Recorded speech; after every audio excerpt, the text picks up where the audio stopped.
ನಮಸ್ಕಾರ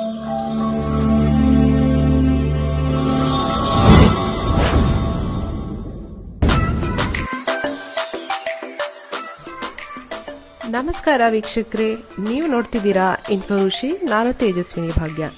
ವಿಶೇಷ ಮಾಹಿತಿಗಳು ಹಾಗೂ ಪ್ರವಾಸಿ ತಾಣಗಳ ಬಗ್ಗೆ ತಿಳಿಯಲು ನಮ್ಮ ಚಾನೆಲ್ ಅನ್ನು ಸಬ್ಸ್ಕ್ರೈಬ್ ಮಾಡಿ.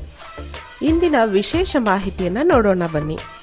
ಮೈಸೂರಿನ ಹೃದಯ ಭಾಗದಲ್ಲಿರುವ ಕುಪ್ಪಣ್ಣ ಪಾರ್ಕ್ನಲ್ಲಿ 3 ದಿನಗಳ ಮಾವು ಹಲಸು ಮೇಳ ನಡೀತಿದೆ. ತೋಟಗಾರಿಕೆ ಇಲಾಖೆ ಮೇ 24ರಿಂದ 26ರವರೆಗೆ ಈ ಮೇಳವನ್ನು ಆಯೋಜಿಸಿದೆ. ಒಂದೇ ಸೂರಿನಡಿ 12ಕ್ಕೂ ಹೆಚ್ಚು ಬಗೆಯ ಮಾವು ಮಾರಾಟ ಮಾಡಲಾಗ್ತಿದೆ.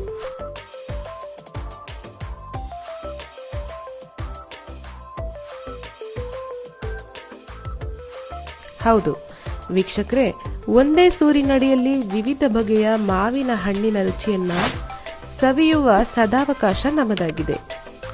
ವಿವಿಧ ಜಾತಿಯ ಮಾವಿನ ಹಣ್ಣುಗಳು ಅಂದರೆ ಬಾದಾಮಿ, ರಸಪುರಿ, ತೋತಾಪುರಿ, ಮಲಗೋಬಾ, ದಶೇರಿ, ಸಿಂಧೂರ, ಸಕ್ಕರೆಗುತ್ತಿ, ಮಲ್ಲಿಕಾ, ಬಾಗನಪಲ್ಲಿ, ಹಿಮಪಸಂದ್, ವಾಲಜ, ಕೇಸರ್ ಮುಂತಾದ ಜಾತಿಯ ಹಣ್ಣುಗಳನ್ನು ಮಾರಾಟ ಮಾಡಲಾಗ್ತಿದೆ.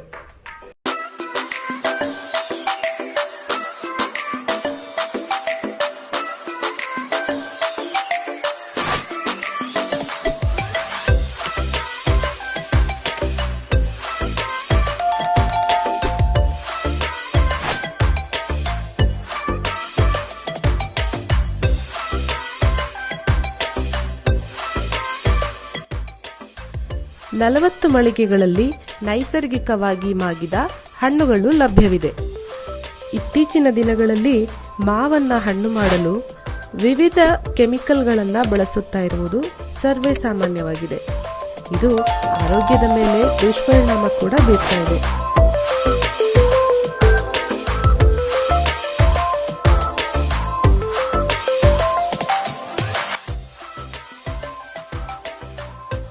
ಆದರೆ ಇಂತಹ ದಿನಗಳಲ್ಲಿ ನೈಸರ್ಗಿಕವಾಗಿ ಮಾಗಿದ ಹಣ್ಣುಗಳು ಈ ಮೇಳದಲ್ಲಿ ನಮಗೆ ಲಭ್ಯವಿದೆ.